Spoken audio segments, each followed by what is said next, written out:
So in my previous video I have announced that we're going to give away something pretty damn cool.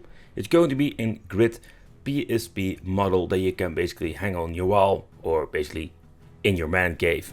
The thing is, I just wanted to make a quick sum up of this product because I didn't ever review it here on the Wicked Portable channel. So before we're going to announce the winner, we're going to do a quick review just to tell you what you're going to get. So if you want to put something different on your wall, Grid is absolutely a company that will deliver. It's not a cheap product, I'm just going to be upfront of that because these things are very exclusive and expensive. Of course they are using original hardware, so they need to buy like say an original, or I hope at least a broken device that you can basically like tear down and put inside the case. The first thing I must say, when it comes to the packaging of these devices or pieces of art I can better say, is like it's absolutely crazy. They added some bubble wrap. And yeah, I got two of them, so they even take a box around the freaking bubble wrap. And the box itself is also made from very nice quality cardboard, because you do have like that flimsy cardboard, the toilet paper box or whatever. This is not the case over here. So when you're looking at the way how they picked it up, I must say I give them extra kudos. It gives more like this quality feeling, especially when you're paying a lot of money for it. Opening it up, even there it's going to be even like an extra surprise, because they did some special paper. This feels like my birthday, so let's open it up. Here you can see it even gives you like this extra feeling. When you look at this, you got some more paper you can rip and tear, and even going to give you like this special seal of approval. So when you're looking at Grid Frame Studio, yeah, they do a lot of effort of giving you the exclusive feeling when buying a product like this. Maybe the next thing they can do is like add numbers to it. That would be freaking awesome. To give you like the idea, like I got number 5 out of 10,000 or whatever. Of course, don't do too many numbers, otherwise it's not going to be exclusive. Another thing that can be interesting, like so far I know they're only having the black PlayStation Portables. Maybe in the future they can have like different colors. Think about silver one or a different PlayStation Portable, because we have a lot of versions out there. But when opening it up, you can see it feels like my birthday because they wrapped it up very nicely. And that's the thing that we need to rip and tear. I felt a little bit of a shame because everything looks so nice. Alright, so let's break the seal. Oh, still a one piece. Okay. Alright, so let's do a quick unpacking. Alright, so let's see. There is no way of basically leaving the paper in original condition. It's like ripping and tearing. Yep, yes it is. Alright. Let's see, and let's rip it. Oh, it's the back part.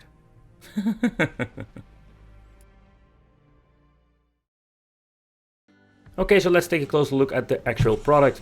So this is what we're going to get inside the box, and I must say the way they made it is pretty damn cool.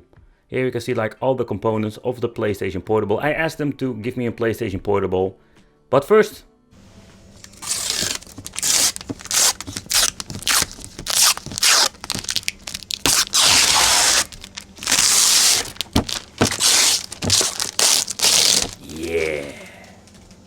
okay, so the reason I wanted to have the PlayStation Portable 1000, this is basically the system that I bought back in the day. I think it was something around 299 euros. It comes in this very nice wooden frame, looks very nice. And at the front we're going to get ourselves plexiglass, not actually glass. I understand for transport purposes it's way better and way easier. Don't know for sure it's going to be scratching up. It looks like a very nice acrylic they are using. But overall, like the details, how they made this is pretty damn awesome. Here we're going to get even some text on it, so to show you what it was actually for. I was wondering, like, if you're going to basically get the parts you're missing, would this be a system that still works, or is this something that is just broken and they didn't tear down to give it like an extra life this way? Because they are using actually like used devices, of course, and also for the cases. Here even said like the lifespan 2004 up to 2014. So this thing has been made for 10 years. Holy crap, that's long. Okay, so let's take a close look at the back over here. You can just lift it out. If there are any filth or there's something get loose in transport, you can fairly easily like lift it out. Let's take a close look at the PlayStation Portable that has been disassembled. So here we can see like basically they're having this thin cardboard that they're using in combination with the wood. And so far I can see nothing have came loose. And yeah, you can just basically, if it happens, you can just glue it up and back on the paper itself. Alright, so I will ask my wicked family for the giveaway, what kind of handheld did you own back in the day, or what was your first one? I must say, reading through the comments, I got some interesting reactions to this.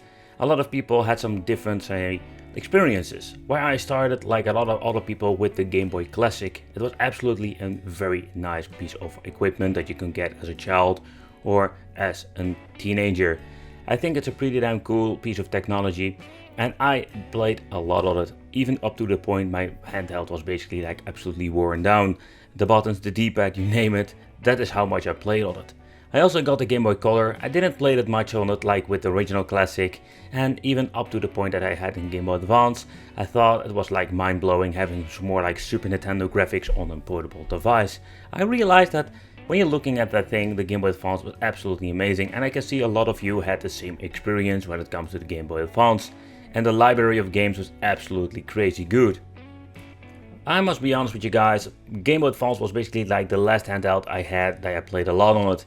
And the reason why, because I went into PC gaming back in the day. Later on I got back into the handheld mode. I even got Neo Geo Pocket when I was starting collecting, and some other cool Nintendo products, including Nintendo DS Lite. And after some time I bought myself the PlayStation Portable, what I think is one of the most interesting piece of technology released from Sony, because it was such a mind-blowing experience. It was more like ish PlayStation 2, like hardware or graphics, still a little bit downgraded, but still looks almost like the freaking PlayStation 2. And when I try to like reflect my own story and to all the other ones that I am reading here, I can see a lot of similarities. To begin with, a lot of people did have like the same experience with the Game Boy, the Advance, the Classic, or the PlayStation Portable. But nevertheless, I just read through the pages and I just want to find somebody that had some PlayStation Portable let's say history, simply because I just wanted to give somebody this product that thinking would be like the perfect fit. In my opinion, I think everybody would be happy with it, but I was searching for this particular person that was talking about the PlayStation Portable with some passion, and I think this would be like the epic gift for the person, for one of my wicked family members. And of course, there's only one person I can make like happy with this, because I don't have like 10 of them laying around. But in the end, let's take a close look at the person I will give it to. So I've decided to give Getting Lit this product. He is one of the couple of people we're talking about PSP, so I think this would be like a perfect fit. I want to thank you all for joining and subscribing to the channel. If you didn't, subscribe to the channel, hit the little bell, and it would be great to see you in the next video.